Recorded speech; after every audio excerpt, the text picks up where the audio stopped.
कानून की व्याख्या करने का अधिकार सुप्रीम कोर्ट का है। वो कह रहा है कि 3 महीने में जो है राष्ट्रपति बता दें कि क्या करना है, 3 महीने में गवर्नर बता दें कि क्या करना है। और उसके बाद आज जो है ये देश राम कृष्ण सीता राधा द्वादश ज्योतिर्लिंग से लेकर 51 शक्तिपीठ का है। सनातन की परंपरा है, लाखों साल की परंपरा है।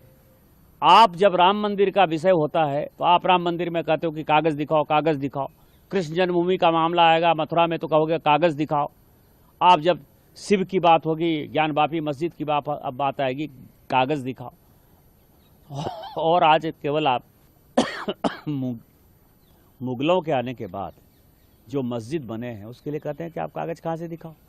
इस देश में धार्मिक युद्ध भड़काने के लिए केवल और केवल सुप्रीम कोर्ट जिम्मेवार है। सुप्रीम कोर्ट का एकमात्र उद्देश्य है show me the face will show you the law. Supreme court अपनी सीमा से बाहर जा रहा है। सुप्रीम कोर्ट की सीमा यह है कि भारत का संविधान जिस कानून को बनाया उस कानून की उसको व्याख्या करनी है, और यदि वो व्याख्या नहीं कर सकती है और सब कुछ के लिए सुप्रीम कोर्ट जाना है तो इस संसद का कोई मतलब नहीं है, विधानसभा का कोई मतलब नहीं है, उसको बंद कर देना चाहिए। नमस्ते, आप सभी से अनुरोध है कि कृपया हमारे चैनल को सब्सक्राइब करें, वीडियो को लाइक करें, और जिन्होंने सब्सक्राइब कर लिया है वो बेल आइकॉन भी अवश्य दबाएं। साथ ही आपसे अनुरोध है कि ऊपर दिख रहे QR को स्कैन करके हमें पत्रम पुष्पम के साथ सहयोग करें।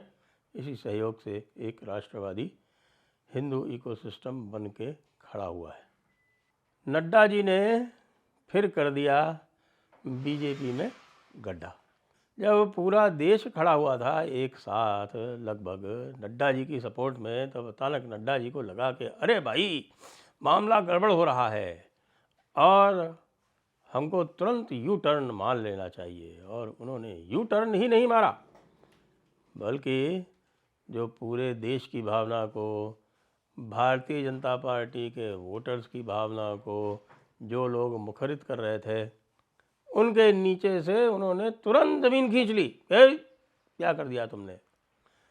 निशिकांत दुबे ने कोई गलत बात नहीं की थी। निशिकांत दुबे ने बिल्कुल सही कहा था। जो कुछ भी कहा था वो मर्यादा में था, संवैधानिक रूप से सही था और कानूनी रूप से सही था। दिनेश शर्मा यद्यपि वो नए सांसद हैं, लेकिन उन्होंने जो भी बात कही थी वो कोई गलत नहीं थी। क्या कहा था निशिकांत दुबे ने? निशिकांत दुबे ने यही कहा था कि भाई आजकल जो कुछ भी हो रहा है ये एक तरह का रिलीजियस वॉर इंसाइट कर रहे हैं। कौन? उन्होंने कह दिया चीफ जस्टिस ऑफ इंडिया। कहना चाहिए था वस्तुतः सुप्रीम कोर्ट, क्योंकि सुप्रीम कोर्ट के जो फैसले आ रहे हैं वो लगातार एक पक्षीय आ रहे हैं।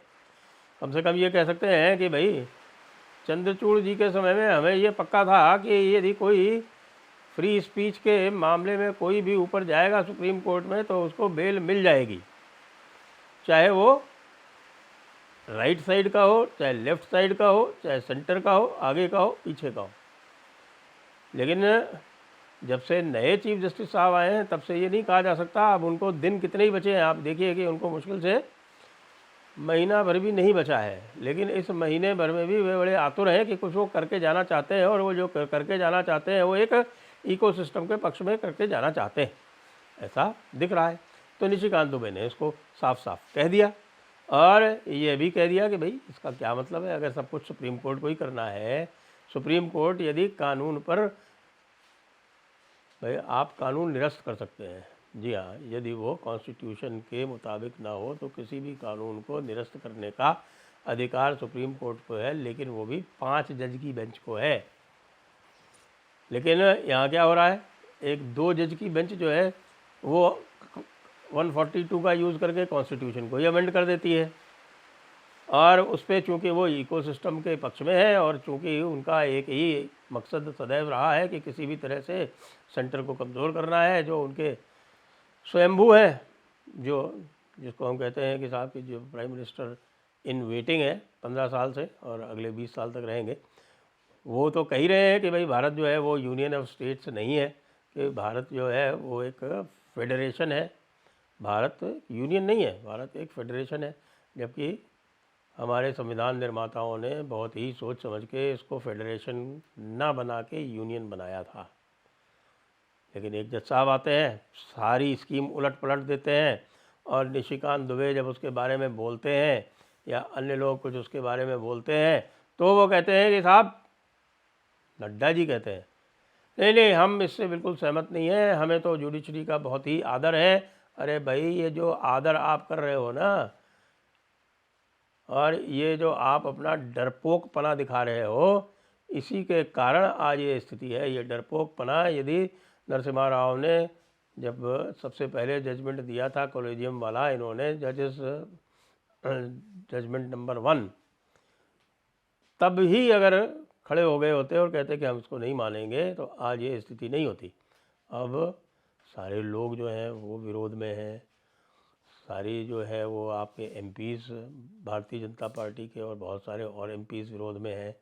पूरी इंटेलिजेंसिया, हम लेफ़्ट की बात ही नहीं कर रहे हैं, लेफ़्ट में तो इंटेलिजेंसिया होती ही नहीं, लेफ़्ट में तो केवल फॉलोअर होते हैं, लेफ़्ट में तो केवल नकलची होते हैं, तो लेफ़्ट की हम बात ही नहीं कर रहे। लेकिन जो भी इंडिपेंडेंट थिंकर्स हैं सारे के सारे चिंता जता रहे हैं कि भाई ये क्या हो रहा है, ये जुडिशरी को किसने अख्तियार दे दिया। भाई, ये भारत की जुडिशरी जो है पूरे देश में क्या पूरे विश्व में अनोखी है। तो ये सब बातें जब कह रहे हैं कि ऐसे टाइम में नड्डा जी खड़े होकर कहते हैं कि साहब कि नहीं नहीं नहीं नहीं, हम इसको रिजेक्ट करते हैं। अरे भाई, रिजेक्ट करने को किसने कहा था?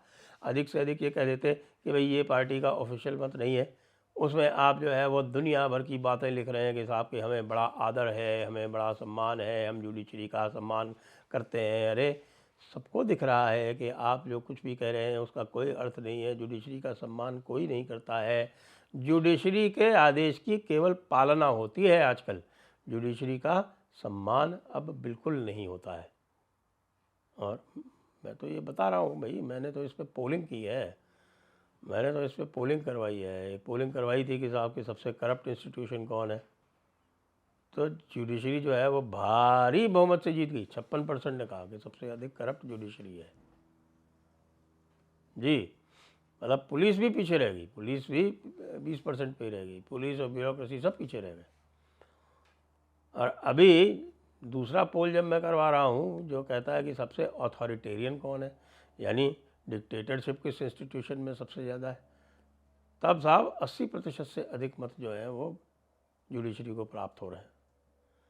और पुलिस को तो लोग कह रहे हैं कि बिल्कुल ही अथॉरिटेरियन नहीं है, तो 5% भी नहीं पहुँच रहे। ब्यूरोक्रेसी उससे ज़्यादा है, वो लगभग 20% पे है। पॉलिटिकल एग्जीक्यूटिव वो कहते हैं कि नहीं नहीं, तो बिल्कुल भले लोग हैं, बहुत भले लोग हैं, 4 और 5%। क्यों? क्योंकि पॉलिटिकल एग्जीक्यूटिव कुछ हो या ना हो, उनको अपने कॉन्स्टिट्यूएंट्स के बीच में, अपने वोटर्स के बीच में तो जाना ही पड़ता है। तो मनन मिश्रा जो हैं वो नए सांसद हैं, भारतीय जनता पार्टी के सांसद हैं राज्यसभा में, उन्होंने भी कह दिया, उन्होंने भी साफ साफ उदाहरण दे दिया कि भाई मणिपुर में तो सुओ मोटो ले लिया था आपने तुरंत, अब बंगाल जब जल रहा है तो अब सुओ मोटो क्यों नहीं लेते? क्या नड्डा जी इसको भी इंगित कहेंगे कि हे तुमने कैसे कह दिया, जुडिशरी हमारी माई बाप है, जुडिशरी के हम सब नतमस्तक हैं। नड्डा जी वही हैं जिन्होंने भारतीय जनता पार्टी के लिए 2024 के चुनाव में, बिल चलते हुए चुनाव में गड्ढा खोल दिया था और उसकी वजह से 240 रह गए थे। और अब जबकि वक्फ बिल लाने के बाद में, वक्फ बिल के वक्फ एक्ट बनाने के बाद में भारतीय जनता पार्टी का पूरा वोटर है इनके साथ संगठित होकर इनके पीछे खड़ा हुआ था, तो अचानक नड्डा जी आते हैं और गड्ढा खोद देते हैं। नड्डा जी ने ट्वीट किया, अभी मैं थोड़ी देर पहले देख रहा था कि नड्डा जी के ट्वीट जो है वो 2400 बार उसको रीपोस्ट किया गया या रीट्वीट किया गया, लेकिन नीचे जो कमेंट्स हैं वो 2800 हैं। आज जानते हैं ऐसा कब होता है? ऐसा तब होता है जब ट्वीट लिखने वाले को ज़बरदस्त गालियाँ पड़ रही होती हैं। तो नड्डा जी को इससे भी समझ जाना चाहिए, लेकिन नड्डा जी तो ठहरे नड्डा जी, उन्होंने किसको किसको नहीं गड्ढे को खोद के और उसमें डाला है। नूपुर शर्मा को गड्ढा खोद के डाल दिया था उसके अंदर, यानी ये चुप बैठे रहते नूपुर शर्मा के मामले में, कुछ नहीं कहते या कुछ थोड़ा बहुत एक्सप्लेनेशन कॉल कर लेते या कुछ करते। उन्होंने तो सीधे नूपुर शर्मा को पार्टी से निकाल दिया। क्या कहने के लिए? वही कहने के लिए है जो बुखारी की हदीस 5134 कहती है, जो हज़रत आयशा, इनको अम्मी आयशा कहते हैं मुसलमान, जो उन्होंने कहा वो कहने के लिए नूपुर शर्मा को पार्टी से निकाल दिया। ये तो इनकी अंडरस्टैंडिंग है। वही है, चलते चुनाव में बोले थे कि साहब कि हमको आरएसएस की ज़रूरत नहीं है, पता चला 300 से 240 पे आ गए, और अब जो है जब पूरा का पूरा वोटर साथ में खड़ा हुआ है तब कह देते हैं कि नहीं नहीं नहीं नहीं नहीं नहीं हम इस रास्ते नहीं चल रहे हैं। तो फिर वो सब आपको अब गाली दे रहा है, देख लीजिए नीचे। ये 2 घंटे पहले की बात है, तो और भी पड़ रही होंगी क्योंकि अब सुबह हो गई है भारत में। तो भाई नड्डा जी, आखिरकार आप क्या चाहते हो? आपके अध्यक्ष काल के थोड़े ही समय बचा हुआ है, थोड़ा बहुत शांति क्यों नहीं रख लेते?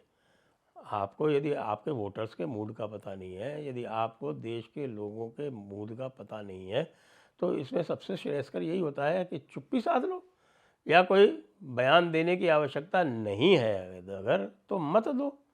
और बयान देने की आपको अति आवश्यकता बच रही है या चुल्ल लग रही है, तो कोई ऐसा नॉन कमिटल सा बयान दो जो कि राजनेताओं को बहुत अच्छी तरीके से आता है। आपकी उपलब्धियां तो महान है। आपके रहते हुए हिमाचल प्रदेश, जहाँ से आप आते हैं, हिमाचल प्रदेश का चुनाव हारा भारतीय जनता पार्टी ने। क्यों? क्योंकि आपने उसमें ज़बरदस्त इंटरफेरेंस किया। संभवतः उस समय भी आपको लग रहा था कि पार्टी अध्यक्ष से अधिक हिमाचल प्रदेश का मुख्यमंत्री पावरफुल होता है, जो भी लग रहा हो, लेकिन ये तो तथ्य रहेगा कि आपके भारतीय जनता पार्टी के अध्यक्ष रहते हुए आपके ही हिमाचल प्रदेश में एक जीता हुआ सा चुनाव आप हारे। अब क्या चाहते हैं? 240 से नीचे भी जाना चाहते हैं क्या? आप ये देखिए, ये 240 भी उड़ीसा की वजह से आ गई, जो हम जय जगन्नाथ कहते रहते हैं बार बार। तो जगन्नाथ भगवान ने लाज बचा ली, नहीं तो ये 240 के 230 हो गए होते अगर, तो आपकी सरकार इस समय नहीं होती। अब मुझे ये लगता है कि अब नड्डा जी वैसे भी जाने ही वाले हैं, तो नड्डा जी ने ये जो गड्ढा खोदा है इसको हमें इग्नोर कर देना चाहिए। और हम जो चाहते हैं भारतीय जनता पार्टी से, या जो हम जो चाहते हैं न्यायपालिका से, हम जो चाहते हैं कार्यपालिका से, वो बात हमें खुल के न केवल रखनी चाहिए बल्कि आगे भी रखते रहनी चाहिए। जय हिंद, जय भारत, वंदे मातरम।